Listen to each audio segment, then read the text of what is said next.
ಇದು ನಿನ್ನೆ ವಿಡಿಯೋದು ಕಂಟಿನ್ಯೂಷನ್ ಆಗಿರುತ್ತೆ. ಬೆಂಗಳೂರಿಂದ ಟ್ರೈನ್ ಹತ್ಕೊಂಡು ಹರಸಾಹಸ ಮಾಡ್ಕೊಂಡು ಊರಿಗೆ ಬಂದರೆ ಬರೋದಕ್ಕೆ ರಾತ್ರಿ 11 ಗಂಟೆ ಆಗಿಬಿಡ್ತು. ಮನೆಗೆ ಬಂದು ಊಟ ಮಾಡಿ ಮಲ್ಕೊಂಡು ಬೆಳಗ್ಗೆ ಎದ್ದಾಗ 7 ಗಂಟೆ ಆಗಿತ್ತು. ಬೇಗ ಹೇಳೋಕ್ಕಾಗಲಿಲ್ಲ.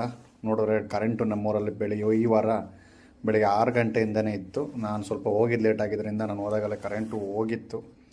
ಆದರೆ ಏನಕ್ಕೋ ತೆಗ್ದಿದ್ದ, ನೋಡೋಣ ಅಂದ್ಬಿಟ್ಟು ಸ್ಟಾರ್ಟ್ರ್ ಹತ್ರ ಹೋಗಿ ಸ್ಟಾರ್ಟ್ರ್ ಓಪನ್ ಮಾಡಿಕೊಂಡು ನೋಡಿದ್ರೆ ಮತ್ತೆ ಕರೆಂಟ್ ಬಂತು. ಏನಕ್ಕೋ ಪ್ರಾಬ್ಲಮ್ ಆಗಿ ಏನೋ ತೆಗ್ದಿರ್ತಾರೆ. ಇಮಿಡಿಯೇಟ್ಲಿ ಕರೆಂಟ್ ಕೊಟ್ಟರು.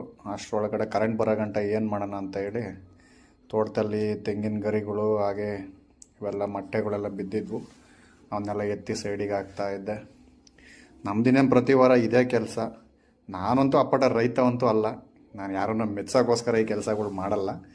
ಇದು ನನ್ನ ಖುಷಿಗೆ ನಾನು ಮಾಡ್ತೀನಿ.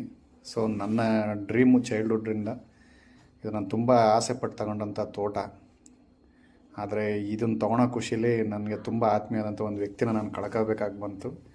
ಆದರೂ ಬೇಜಾರಿಲ್ಲ. ನನ್ನ ಖುಷಿನ ಅವ್ರು ದೂರಿಂದ ಮಾತಾಡ್ಸಿಲ್ಲ ಅಂದ್ರೂ ಪರವಾಗಿಲ್ಲ, ದೂರಿಂದ ನೋಡಿ ಖುಷಿ ಪಡ್ತಾರೆ ಅಂತ ಅಂದ್ಕೊಂಡಿರ್ತೀನಿ. ಹಾಗೆ ತೋಟಕ್ಕೆ ಸಂಬಂಧಪಟ್ಟಂಥ ಡ್ರಿಪ್ಗಳೆಲ್ಲ ಏನೇನೋ ತೊಗೊಂಬರ್ಬೇಕಿತ್ತು. ಹಾಗೆ ಪಕ್ಕದೂರಿಗೆ ಹೋದೆ. ತೋಟದಲ್ಲಿ ಕರೆಂಟ್ ಹೋಯ್ತು. ಬೇಗನೆ ಎಲ್ಲ ಮುಗಿಸ್ಕೊಂಡು ನಮ್ಮ ಚಿಕ್ಕಮ್ಮರದ್ದು ರಾಗಿ ಕೊಯ್ಸಿದ್ರು. ಇವಾಗೆಲ್ಲ ಮುಂಚೆ ಥರ ಯಾರು ಸುಗ್ಗಿ ಕೆಲಸ ಎಲ್ಲ ಮಾಡಲ್ಲ. ಇವಾಗ ಏನಿದ್ರು ಮಿಷಿನ್ ಬರ್ತವೆ, ಪಟಾಪಟ್ ಅಂತ ಕೊಯ್ಸ್ತಾರೆ. ಒಂದು ವಾರ ಒಣ ಹಾಕಬೇಕಾಗಿರುತ್ತೆ. ಇನ್ನು ಬರೀ 1-1.5 ಎಕರೆ ಕೊಯ್ಸಿದ್ವಿ. ಅವನ್ನೇ ಒಣ ಹಾಕಬೇಕಿತ್ತು.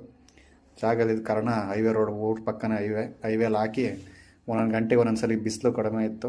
ಕಾಲಲ್ಲಿ ಅದನ್ನು ಕಾಲಾಡಬೇಕಿತ್ತು. ಯಾಕಂದರೆ ಮಾಯಿಶ್ಚರ್ ಜಾಸ್ತಿ ಆದರೆ ರಾಗಿ ಕೆಟ್ಟೋಗ್ಬಿಡುತ್ತೆ. ಸೊ ಹಾಗಾಗಿ ಎಲ್ಲ ನಾನು ನನ್ನ ಅಳಿಯ ಇಬ್ಬರು ಸೇರಿ ನೀಟಾಗೆ ಕಾಲಾಡಿ ರೆಡಿ ಮಾಡಿದ್ವಿ. ಇನ್ನೂ ವಿಡಿಯೋ ಇಷ್ಟ ಆಯಿತು ಅಂದರೆ ಸಬ್ಸ್ಕ್ರೈಬ್.